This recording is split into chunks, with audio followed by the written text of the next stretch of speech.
What is up, everybody? It is Alex from Heavy New York, and on Zoom we got Christian of the Almighty Portrait. Thank you so much for being here today, man. It's great to have you here.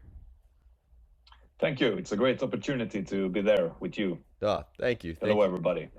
thank you very much. It's awesome to have you here. We got the brand new album "At One with None" coming out very soon. Do you just want to talk about like how the making of this album was? Like, was the direct attention just to make a continuation of "Burn the World," or was this like a new beginning in a way for Portrait? Every album is a new beginning in a way, because we always try to just go with the flow, kind of just find inspiration in everything that we do and that which we have already done. We try to capture the portrait essence that we've had throughout all of our earlier albums and developing our own sound and our own originality in different directions. So development is very important, and we want to keep the same kind of the same style, but without repeating ourselves, Yeah, well, of like, course. does so like when you look at like the entire Portrait catalog, when you look at like the self-titled album from 2008 to like an album such as Crossroads or Burn the World and this new album, did you like enter the songwriting process with like a preconceived idea of what you wanted it to sound like, or is there maybe like a lot of improvising involved within your sound? There's a lot of improvising. I think when we started out, we listened to, of course, and still do, to other bands, and we were figuring that we could do something similar to our old heroes and the classic bands that have always influenced us. But with time, you kind of develop your own style and you take more inspiration from within yourself, and that is when things have started to get more personal and more. I mean, we feel we have a firmer personal connection to the music that we create nowadays. Um, so it's, and then I mean, it can go in any direction. We have never had any theoretical points made before starting an album writing process. It just had to come naturally, and uh, we are always on guard so that we don't do something too similar to what we have already done. Do you That is like the only form of limitation or whatever to call it. Yeah. No. Well, you mentioned development. I like having this sort of like a topic. Do you think development for any artist that usually has to come on a natural level, or do you think that like development comes from pushing yourself? Because you don't want to push yourself too hard because then it would seem too forced, but like also like waiting for development. I mean, that almost kind of sounds lazy in a way too. So like, do you think that there's almost kind of like a Yeah, fine line between that? yeah. I mean, yeah, there's a fine line. Um, Definitely there is, but also, I mean, much of it really comes from, it comes automatically also because you grow as a musician and as a band, and there are certain points that you have, that we have together, that we are very aware of and can make use of nowadays. And also, I mean, when it comes to production and recording and stuff like that, we learn from every album what to do and what not to do, and we learn from our mistakes in that way as well. And also, I mean, when listening to some older songs, I always find something that one could have changed or done differently or whatever, when it comes to either harmonies or arrangements in the songs. There's always this kind of uh, stuff that you come up with in hindsight, that that you have in the back of your head when writing a new song. So, okay, when we did that old one, we didn't think of this and this. Let's think about that when we write the new stuff. and so on. But that is more like on a almost subconscious level somehow. Yeah. Now, I know a lot of artists kind of like hate this question, like, what does the record name mean? But I really do find At One with None to actually be a very, very relatable title. Like, I think this is a Yeah. genius of a title because I think it could represent like a statement like you align yourself with nobody, you pick no sides, or it could Mm. represent an essence of loneliness and feeling like that you don't fit in anywhere. Was there sort of like a maybe a specific meaning that sort of influence the sound and the style of what we heard on this album? Yeah, I mean, it's both examples that you gave are good. I mean, there's a specific meaning to the title, or two specific meanings, I would say. At one with none, as if feeling as a stranger in a strange land, having a hard time to relate to to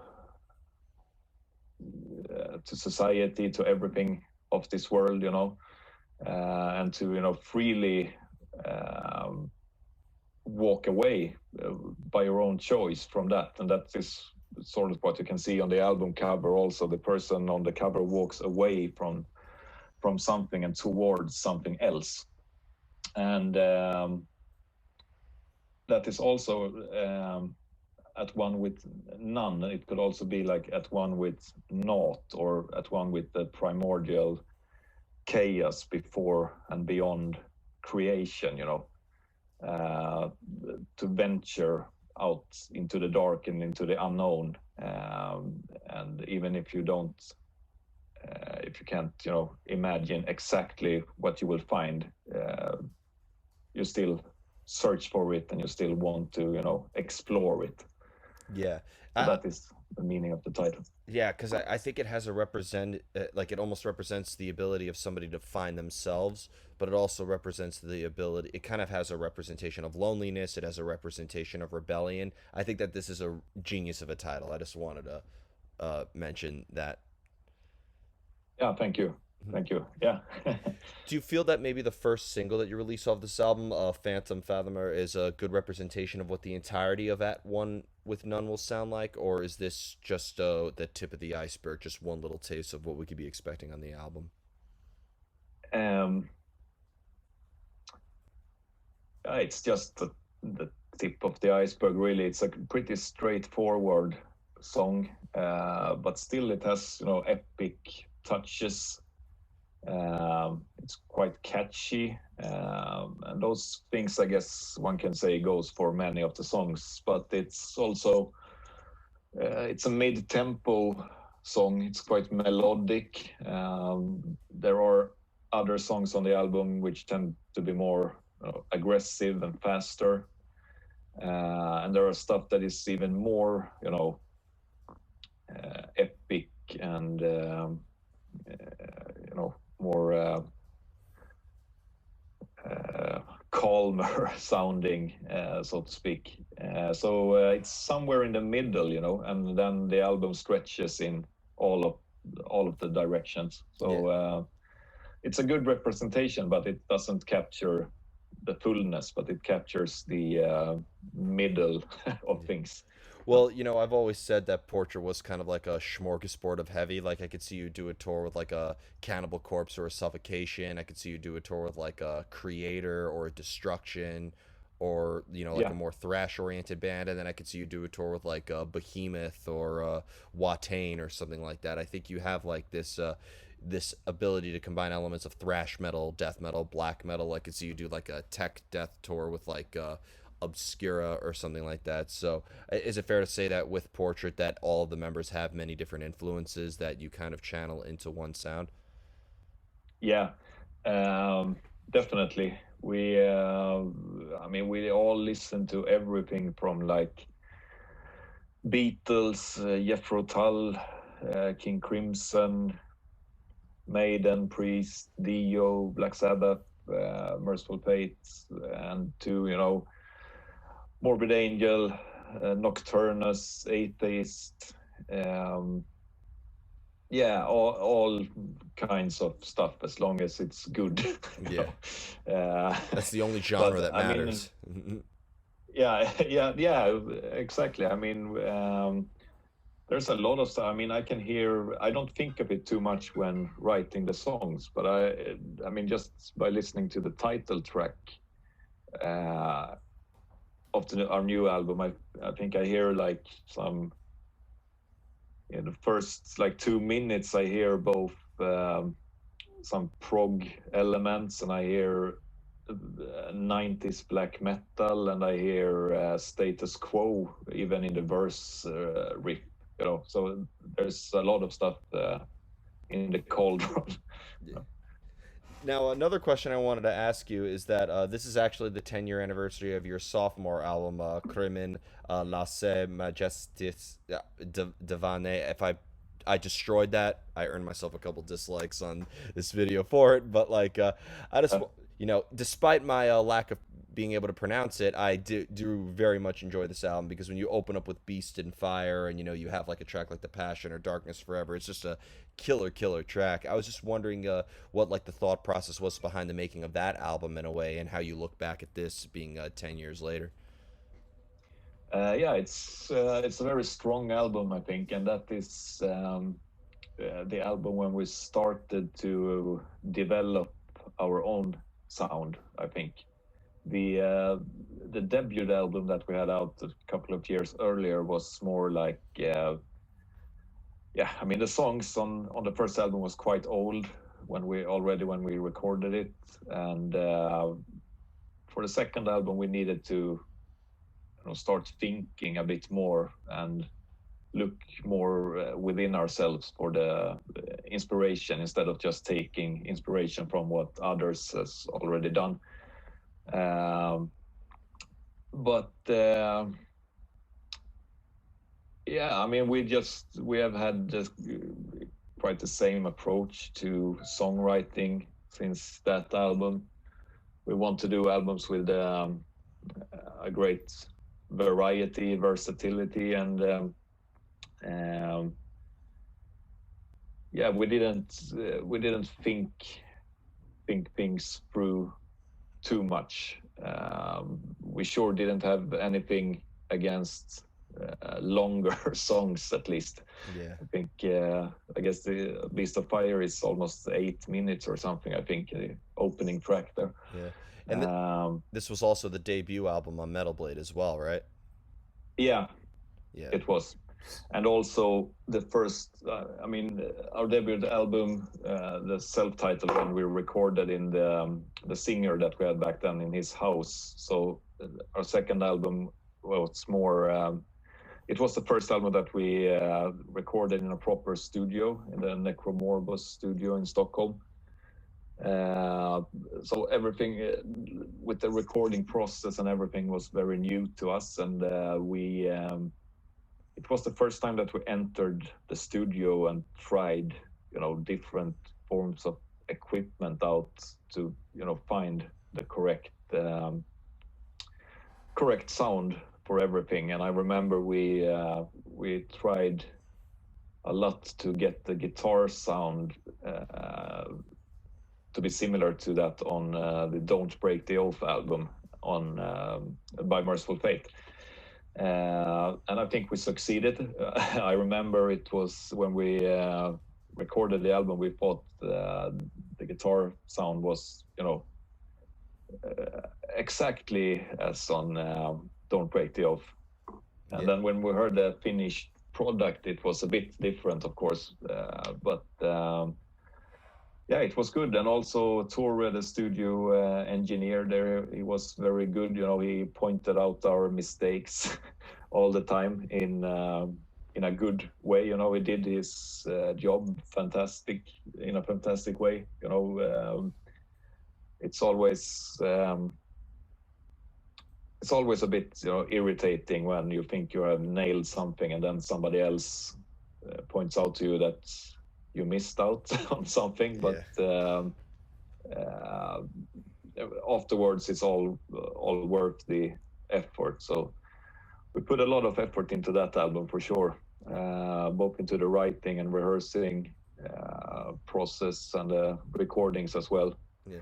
It's way more technical than the stuff we had done earlier, so we needed much more rehearsal to get it right. And for that, Also, the it was also because that a lot of the material there was written by Richard, who was in the band in the early days. So he also wrote, I think, 3 songs on the debut album, but here is also developed even more and wrote a large portion of the material on the second album. do you find it maybe easier to come up with ideas for your style when maybe you're alone and there's nothing in between you and your guitar when it comes to songwriting, or do you prefer to be in the company of your other bandmates, or having like a producer who is sort of like giving you constructive feedback, or when it comes to just thinking of the ideas, you prefer to be alone? I mean, it's heavy metal, isolation's a great fuel for creativity, so Yeah, exactly. Most of the times when I come up with stuff, I'm alone, and it can be, me just sitting and fooling around with the guitar for a couple of hours, and then something just comes up and that I can build upon. Or it can be that I read a book and try to imagine sort of a soundtrack to what I read, and then work it from there. And in other cases, it can be that it just pops out melodies in my head that I need to record. But I would say most of the stuff is written just when I sit down with the guitar playing, and then uh, some stuff also comes up at the rehearsal place. But we do most of the arrangements and stuff at rehearsal, so most of the actual channeling of inspiration is when in solitary settings. definitely. I'd imagine that maybe with the making of this album, the era of isolation, I've been calling it the last couple of years, have definitely played a role into the making of this, right? Yeah, definitely. It helped, Yeah. but yeah, I mean, it is what it is, and I mean, we didn't have any shows or tours or anything like that booked when this pandemic thing started. So we were already in the writing process, so it didn't, affect us in that way. But I mean, in some ways, I mean, uh, there's a specific, atmosphere uh, all over the world. When one knows that everyone is kind of isolated from each other, it gets very, um, yeah, straight in your face Yeah. or tangible. Yeah, well, people were with at one with none at this time. Yeah, I just yeah, had to mention that at least once. But yeah, before we go, I want to thank you so much for your time and for a great conversation. I'm really looking forward to the rest of the world hearing this album. Great album. Be sure to pick yeah. it up. Is there just anything else that you would like to promote for Portrait? I mean, are there any shows coming up in the near future that you guys are confirmed to be playing? Is there a chance maybe you could bring Portrait to the U.S. soon? Yeah, we hope so. We will start with booking some shows in Sweden for this autumn, because here we have, we follow what's going on, and we have keep track on the different restrictions and so on. It's a bit easier on a national level. Then when it comes to traveling and going abroad, it's a bit more complicated, of course. But I really hope we will be able to get to the States on this album. That would be fucking awesome. We haven't been over there at all. I haven't been there personally either. Hmm. So we definitely need to set things up. We've had talks over the years with a few different promoters, but it's never, resulted in anything. So I really hope we will be able to reach out to someone that can arrange it Yeah. in a way. Let's hope it happens. We would love to have you Yeah, here. But thank you yeah, so me much, too. Christian. Everybody, we are here with Christian of Portrait. Be sure to check out their brand new album, At One With None, coming out via Metal Blade Records very soon. This is Alex from Heavy New York, and we will see you next time.